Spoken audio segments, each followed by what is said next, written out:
Praise the lord. మన ప్రభువును ప్రియరక్షకుడైన యేసుక్రీస్తు వారి శక్తిగల నామంలో మీ అందరికీ నా హృదయపూర్వక వందనాలు. ప్రియ సహోదరి సహోదరులారా, ఈ దినము కొరకు దేవుడు మనకు అనుగ్రహిస్తున్న చక్కటి వాగ్దానము ఎఫెసీయులకు రాసిన పత్రిక 1వ అధ్యాయం తీయండి.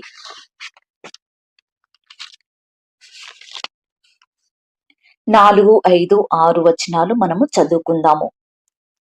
ఎట్లనగా, తన ప్రియుని యందు తాను ఉచితముగా మనకు అనుగ్రహించిన తన కృపా మహిమకు కీర్తి కలుగునట్లు తన చిత్త ప్రకారమైన దయా సంకల్పము చొప్పున యేసుక్రీస్తు ద్వారా తనకు కుమారులనుగా స్వీకరించుటకై మనలను ముందుగా తన కోసము నిర్ణయించుకొని మనము తన ఎదుట పరిశుద్ధులమును నిర్దోషులమునై ఉండవలెనని జగత్తు పునాది వేయబడక మునుపే ప్రేమ చేత ఆయన క్రీస్తులో మనలను ఏర్పరచుకొనెను.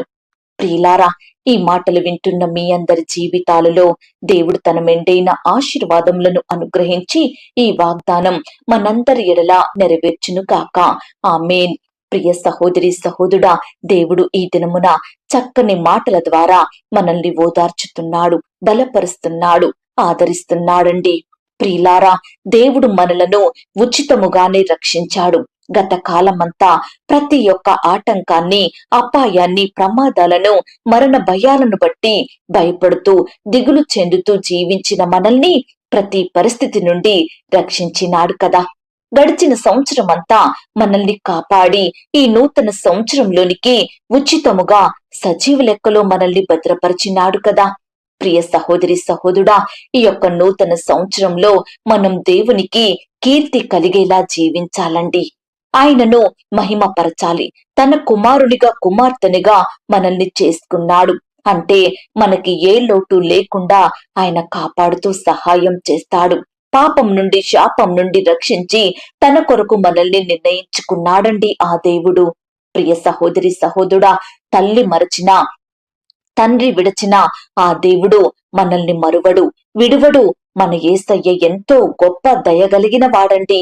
ఇట్టి యోగ్యత, అర్హత, ధన్యత లేని వారు ఈ లోకంలో ఎంతో మంది ఉన్నారు కదా. ప్రియ సహోదరి సహోదరుడా, కోట్ల ప్రజలలో మనల్ని ఎన్నుకున్నాడండి దేవుడు. ప్రియ దేవుని బిడ్డ, దేవుడు మనల్ని తల్లి గర్భమున మనం పిండాకృతి కాక మునుపే, జగత్తు పునాది వేయబడక మునుపే క్రీస్తులో మనల్ని ఏర్పాటు చేసుకున్నాడు. కాబట్టి మనం ఇప్పుడు మనకు చెందిన వారము కాము, దేవునికి మాత్రమే చెందిన వారిమి. ఈ నూతన సంవత్సరంలో మనం దేవుని ఎదుట పరిశుద్ధులముగా జీవించాలని, నిర్దోషులముగా నడుచుకోవాలని